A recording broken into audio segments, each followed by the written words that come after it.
Alright, I'm Jessy Jane, female artist from the DMV. Bitch, you my bitch, then we stuck.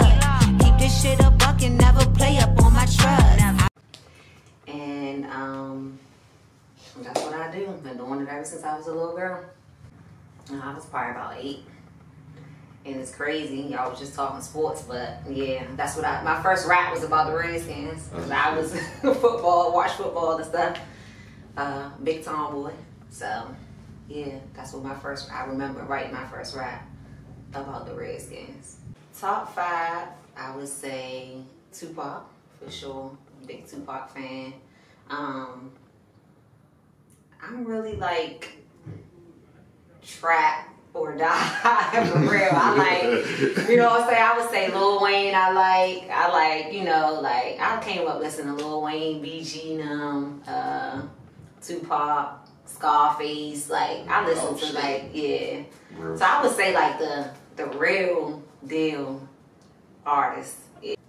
I would probably say Pop. You know, I mean, it's unfortunate that he's not here, but I can still go to any type of his music and feel a certain type of way. And it's like, to me, he touched on a lot of things that we going through today. He was before his time, so like I'm an enlightened person now. So I go back and listen to his shit, and I'm like, man, he was decades before his time.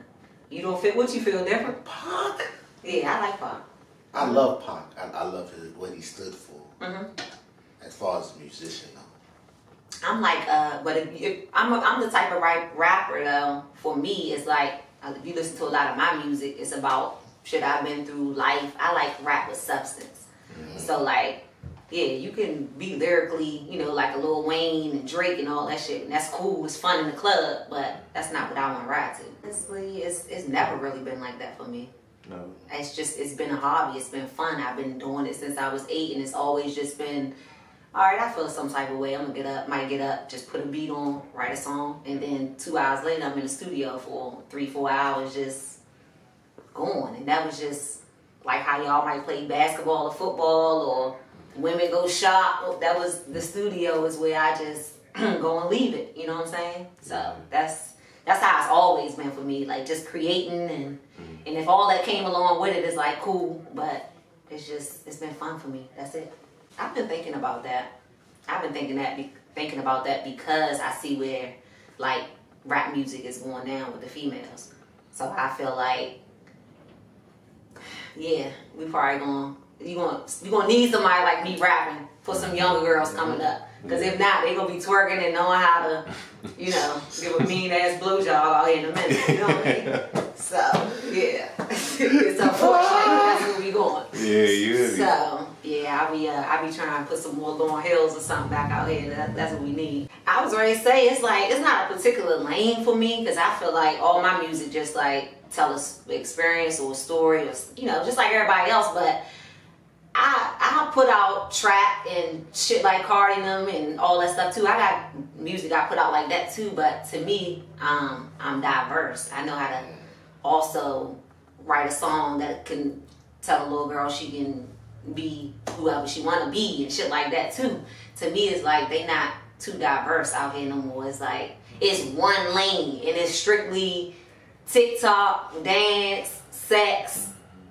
You know, it's just that look, that twerk, that whole look, and you don't got nothing else after that. It's like nothing else coming behind that. And it's like and it's another thing too, is like lace fronts and nails and all that. It's like little black girls, they can't even look on the screen no more and see themselves. You know what I'm saying? Like me right here sitting here with my natural 2 braids, you're not gonna see Cardi ever sit in front of the screen like this. You know what I mean? So a little girl looking at her, they gonna see Botox, lips, and I'm not putting nobody down. All of them, Megan, all of them lace fronts, and nobody wears their natural hair no more. Everybody got on a pound of makeup, and everybody got inflated asses. So when a little girl look at the screen now and be like, oh, I wanna be a rapper, she gonna instantly feel like she gotta go to Miami and get an ass job, put on a wig, and wear makeup. That's real shit. So it's like, for me, if I'm gonna come with it, I'm coming with me, like how I am from the roots right now. That's one law that I said for me. If you know, when I do get on the big screen and really get all over, I ain't changing shit. I'm gonna be like the rap Alicia Keys out here. Little lipstick, eyeliner. Yeah, goddamn bush, however I feel that day. You know what I mean? That's how I'm coming. So, hell no. Because half of them signed, so it's like, it ain't up to them. You know what I mean? I feel like that's the reason why I'm slow coasting, but I'm doing me. Because I'm hip, you know? I probably could have easily chased down a label and all that, but I wouldn't have had my idea. They would have slapped it with lace front on me so quick. You know what I mean? Some long nails and a thong, and I would have been trying to give you BBL and all that shit, whatever. And Dr. Miami be doing Yeah. So if I was willing to do all that, then yeah, I would have been on the screen. But you gotta. So when you get to that point, when you get to them labels and stuff, it's no longer you. Everything I run through, and then they decide what goes out. They dress you.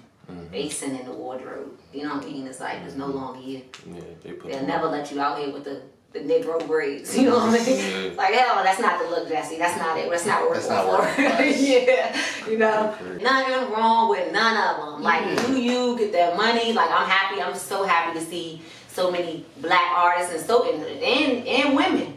Like just coming into the game and getting that money. I'm so happy to see them doing that. But I think I'd be a lot more happier for them if they was to try to do a little bit more things outside of the box. And not only that, but to empower their people. Like to me, it's like a recycling door of the same shit. People, like you just said. Which leads to the same results, you know? In the hood, you know? Just put it on in the hood, put some music on once you get, you know, that going, a little bit of drinks, before you know it, 4 or 5 niggas might get shot. You know what I mean? That's just, and I feel like a lot of that comes from the music. You know what I mean? You know how many young boys now get up and they putting them headphones on in the morning? That's breakfast for them. By 12, they done killed 2 people and they don't even know why. But they listening to, it's like, I'm just at a place now where I know it's a repetitive. It's like a lot of shit that go into our brain and you hear it every day. Before you know it, you tell somebody on a song telling you, shoot somebody in every song, you listen to that for a month, you know what I mean? It's like eventually you gonna want to see what it feel like. Like this nigga keeps talking about how I feel to bust his pistol. I wanna go out here and see what's going on. You know? Subconsciously, you don't even know what's going on. Yeah, I'm in a way deeper space than rap right now. So I love rap, but I know like me going forward, I gotta grow. I'm growing, so my audience gonna either grow with me or I'm gonna be in a whole nother audience because I can't keep talking about the same shit that our people keep talking about. I just refuse to do it. I'm cool to do it for fun, you know. I'm cool. I'm ready to put out a song right now, and it's, you know, one of them summer have fun songs. But at the end of the day, I also just put out an album called Consciously Free, and it's some real shit on there, some real jewels and real facts being dropped in there that my daughters can go and listen to 10 years from now and really know how to live. You know what I'm saying? So yeah, it's called Consciously Free. I put it out. I really just, for me, a lot of my albums come to me like overnight. So that, most of my last 2 albums was written in like 2 days. And it would just be a night where I'm up, might have some wine, might have a white boy joint, whatever. And I put a beat on, and it's just like a feeling for me. Once I put that beat on, before you know it, I'm 5 beats in, and 7 songs later, written. I'm up 6 o'clock, sun up.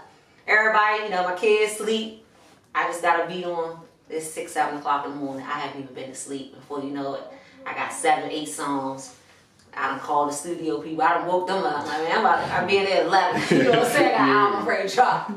Locked me off for like 6 hours. And before you know it, that's it. I did a whole album in just one day. And I put it out. But to me, that be like downloads, universal shit that I feel like now be coming through for me. That's how I feel. That's how I utilize the music. So that album is real deep to me. It's real personal. My last 2, Consciously Free, is one called The Reveal. But they real, you listen to them, they real personal. Yeah. So on The Reveal, which is the first one, the most oldest one, because Consciously Free is the recent one. But so on The Reveal, I don't know if, you know, they told you or whatever, but I was going through breast cancer. Been going through breast cancer ever since was it 2016? So that album for me, it was like, it came back a second time for me. And I was just up one night, like I said, with the beats. And it was a lot of things that I was just uncovering about cancer, research, just life. I had tapped into my whole just way of eating and cleansing myself, and started a garden, you know, like doing a lot of spiritual work. And yeah, so, and I just really educated myself on holistic living, trying to like heal myself innerly. And on top of that, I was learning how you know, like just pharmacy and drugs and just all the Western stuff too that I just got really deep. So that album to me, I really just tapped in on how to heal, basically, and just everything that I was going through, what I felt about what I was going through. And also, like, if it was another, at that time, 26-year-old getting diagnosed with cancer and stuff like that, they could probably put that album on and feel some type of hope, some type of guidance, some type of, you know what I mean, another way. Yeah. So I felt like, yeah, that needed to be out. So it's called The Reveal. That's all right. And I revealed a lot of shit. You know what I'm saying? Yeah. Like it'll pull the veil off of a blind person eye. Yeah. Shoot out the first time, I didn't know what was gonna come up. I was just, you know, trying. I got 2 daughters, and Jessy in Jersey. And yeah, I just told them, I'm like, you know, we gotta start learning how to live ourselves without relying on people. Like I wanted them to know that it's okay to go in the grocery store, but we shouldn't always rely on the grocery store for our food. Or you might go in there, but we don't technically know what we're getting. When I got to like really healing my body and what cancer is and how we get it and just how polluted and just the processed foods and all that shit, like the average person don't even know, like, you eat a hot dog, you go to the cookout, but that's the #1 carcinogenic, right up there with cigarettes, you know? So like eating a hot dog is like smoking 5 cigarettes. The average person don't know that. For real? So, yeah, so that's why, like, so many, yeah. So it's God like, damn it. yeah. That's why so many people now, like, to me, like, getting diagnosed with cancer is like catching a cold right now. So, that's just like, I'm teaching my kids, but at the same time, I'm growing, I'm learning, I'm putting that back in my music. But, yeah, as far as the garden, I just told them that we gotta, you know, just start doing things different. Because I'm learning and I'm just showing them, because I don't, you know, when you got kids, we don't really have people that's going to tell us stuff like this. Exactly. So, you know what I mean? And that's why I do what I'm doing now. It's like I found my purpose in the music as well as what and being able to tie what I'm going through now and try to help people, my followers and people that's been down with me from day one to grow too. You know what I mean? Yeah. But I had everything in there: cucumbers, tomatoes, squash, zucchini. I mean, shit. You name it. And it was, you know, I had a lot of stuff that grew up, but a couple things didn't. And each year, because this is our 3rd year now, we just been tweaking it and learning from, you know, our mistakes. But yeah, we eating. We going out there picking some stuff. You know what I mean? Go out there one morning, might wake up, 3 or 4 cucumbers on the vine. Like, shit, make a salad today, you know? So it's just exciting, you know, for kids. That's the future for us. So we gotta start getting back to our roots, man. Absolutely. Yeah, I'm looking for land right now as we speak. I don't need much. I'd be happy with like 3 acres. That's all I really need. Happy with 2-3 acres, man, for me and my kids. Get some dirt bikes, 4-wheelers, little pony or something, couple chickens. we gonna be out the way. You know what I mean? I probably would, but I don't really eat meat and stuff, so it wouldn't be. I mean, if I did, it'd be just.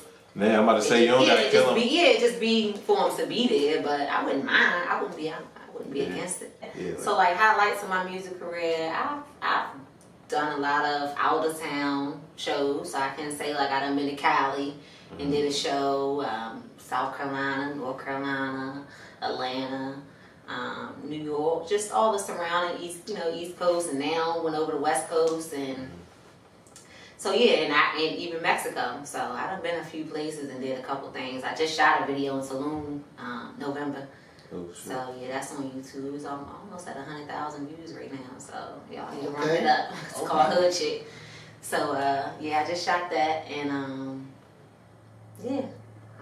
And outside of that, also I got a song. The Hood Chick is playing on 95.5 right now. Yeah, so Hood Chick is on 95.5 right now. That's been playing every day pretty much, and then outside of that, I've done interviews on 95. I did I did a breast cancer interview on there, just doing it for breast cancer awareness. So I've done a couple little things. Then I did an interview out California as well, stuff in Atlanta. So I've been moving around, did a couple things, been a couple places, seen a couple people. You know what I mean? Yeah, that's all right. I ain't gonna tell all my little tricks and trades, but yeah, I done did a couple things. Yeah, absolutely. Like, trust me, I would be all over. I would do everywhere. I go everywhere. But for me, I wanna. I'm real like big on our people, man. So I'd be in Ghana, Africa, somewhere. I would want to go like home and really turn up and yeah, would expand. I'm all for expanding, so I go anywhere. Like I said, got that passport. You can stamp me. Stamp me. Yeah. So yeah, I was just saying I I'm gonna do a single this summer. I was thinking about doing an album, still on the fence. I'm undecided because I'm back recording. So, but I just recorded something that I was like, I gotta do something to this. So I'm thinking I'm just gonna do something with that this summer. I'm gonna be shooting a video next month. I was gonna let you know that. So yeah, let me know. But yeah, I'm gonna be dropping a single, so stay tuned on that. I'm actually in the midst of that right now. Just sent it out New York to get, mixed, mastered, get broke down. Yeah, so the Reveal and Consciously Free, they out on all platforms. So Spotify, Apple Music, iTunes, YouTube, it's on everything. So you can go and download those too. But yeah.